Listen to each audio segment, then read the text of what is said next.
By 2010, Dubai aims to attract a staggering 10 million hotel visitors annually, up from about 7 million in 2007. Atlantis alone will increase the city's hotel capacity by 3%. So far, demand appears strong. Recently, the Middle East had the highest hotel occupancy rates in the world, with Dubai leading the region at around 85%. It's too early to say how the international economic downturn will affect the high end of the market.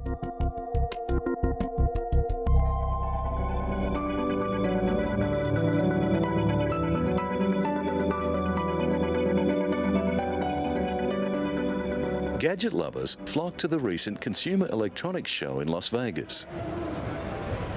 With a style-conscious gadget lover in mind, Giorgio Armani has joined forces with Samsung Electronics to design a mobile phone that is the size of a credit card. For those wanting to watch TV in bed, K2 debuted a motorized lift, which deploys a flat-screen TV up to 1.4 meters wide from under the bed. And a team of architects and designers has developed a house that promises to give visitors a glimpse of things to come. From smart mirrors to allergy-free bedrooms, they are all on show at the Living Tomorrow project outside Brussels. Demonstrating the kitchen's features is Joachim de Vos, the Living Tomorrow technology manager. Many of the kitchen's gadgets are operated from a central control panel. A digital whiteboard linked to the internet automatically orders grocery items that are running low. Simply scanning items on the computer or writing them on the LCD will make them appear on the grocery list. The linked television gives visual confirmation of the order. The children's room contains a micro living space called the Cocoon. Meanwhile, a living room of the future promises a complete entertainment centre in one device. A combination of fashion and lifestyle are evident in the concepts on display. Sony unveiled an audio device using a clear organic glass tube. The speaker system, Soundtina, delivers high-quality sound from the 1-metre-high glass tube that radiates evenly in all directions, with the sound at a consistent volume, no matter how near or far you are from it. Like everywhere else, young people in Japan are hooked on mobile technology. Calls, texting, picture-taking, music and games are commonplace, but technology fans are always demanding more. That's why engineers at NTT Docomo, Japan's top mobile carrier, are experimenting with new ways to use mobile phones and other electronic devices. Researcher Hiroyuki Manabe can turn up the volume on a digital music player by rolling his eyes, and he jerks his eyes twice to the right to fast forward. The new technology may also enable mobile phone cameras to read barcodes and download music when the user simply looks at the codes. There was a technical difficulty in recognizing the electric currents generated by horizontal and perpendicular eye movements.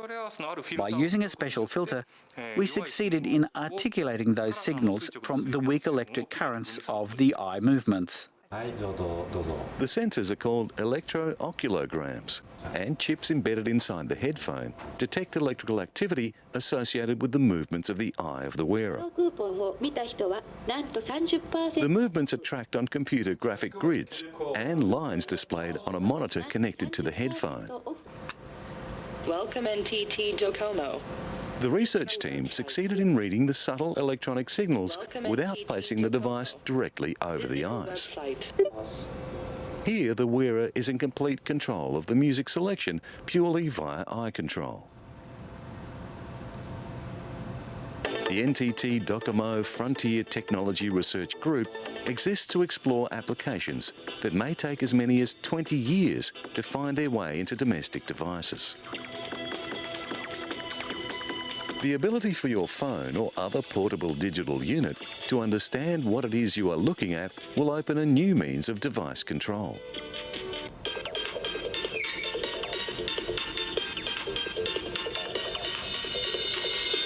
Dr. Fukumoto says he is always thinking about the wearable devices for the future that will blend into our everyday life. Making a device wearable rather than something that has to be carried is one of the keys in making a new device acceptable. He invented UBWA, a wearable mobile phone shaped like a ring about the size of a ping pong ball. Another version of the technology appears in a wristwatch that can detect the wearer's thumb and forefinger tapping together to work as a remote controller, to turn on a light or control a DVD player. With the UBWA, any incoming calls are taken by placing your finger in your ear. Sound travels as vibrations through the bones and to the ears, where it is heard as a sound. All these interfaces remain in the developmental stage, and it is uncertain when or even if they will be incorporated into tomorrow's devices. But other developments are just starting to have an impact. Less and less music is being sold via recorded disc, and more is being bought online. It started with file swapping systems. Then iTunes grabbed the market, and now phone companies are scrambling for a piece of the action. Nokia is launching a new feature called Comes with Music, aimed at making downloading music much easier. And HMV, one of Britain's longest established music outlets, is transforming its stores to be more compatible with today's trend for music downloading. As well as being available through the website, an in-store download service is being introduced, so people can still browse in the old-fashioned way, yet take delivery electronically. If you buy one of the Comes with Music phones, you automatically get a subscription to millions of downloadable tracks with unlimited access. Compare this to the current way of surfing the iTunes store, for example, then paying for and downloading tracks which you can't always keep forever. Nokia hopes to increase its share of the lucrative downloadable music market significantly. HMV's service is tailored for compatibility with the iPod that has around 85% of the market. In-store kiosks enable people to download any song they want. The Nokia 5800 Express Music phone combines music and video features with access to social networks available via a touch interface. When combined with the Nokia Music Store and the Comes with Music service, consumers get access to millions of tracks for free, although labels, artists and of course Nokia will get their return from the added charge in purchasing the phone.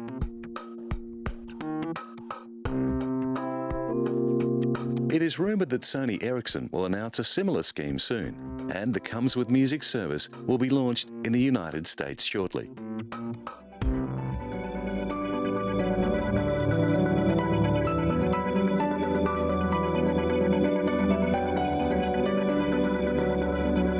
This electric car is powered not by batteries, but by a fuel cell that combines hydrogen fuel with oxygen from the atmosphere to make electricity, with the only emissions being water vapour. Nissan's made very good progress on the durability. However, when it comes to cost, we're still looking for a few more breakthroughs. The biggest challenges are the expense of the car, the limited life of the fuel cell, and the limited availability of hydrogen. The fuel cell stack generates 90 kilowatts of power and has a range of 500 kilometres, but hydrogen is expensive to manufacture and difficult to store.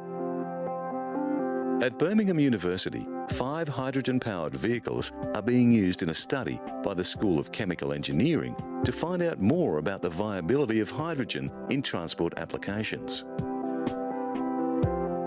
The university has also built the first fuel cell-powered canal boat. Professor Rex Harris from the University of Birmingham has spent his career researching the virtues of hydrogen. The boat is designed to demonstrate how hydrogen could make a major impact on commercial shipping, one of the world's biggest polluters. I think it is scalable. We know of one example in Germany where they store a ton of hydrogen in a similar way to what we're doing. So it can be scaled up clearly, and I think it is a practical proposition. Hydrogen can be produced from natural gas reasonably efficiently. Though there is a CO2 byproduct, it is relatively simple to capture this greenhouse gas, but this practice is not widespread. Around the world, people are installing solar panels to cut down their output of CO2. But the introduction of this no-emission technology is more symbolic in some places than in others. At a special press conference in Rome, Vatican officials announced the completion of a photovoltaic array on the Paul VI Hall. The solar panels will provide clean energy to the Vatican. It is one of the concrete and tangible initiatives with which the Vatican City-State is promoting the protection of the environment, said a communiqué released by the Holy See Press Office. To minimise their aesthetic impact, the new roof panels are the same shape and almost the same colour as the cement panels that they replaced. According to project engineers, the panels will provide 300,000 kilowatt hours, which will be used to illuminate, heat or cool the complex. The solar panels were donated by the Bonn-based company Solar World.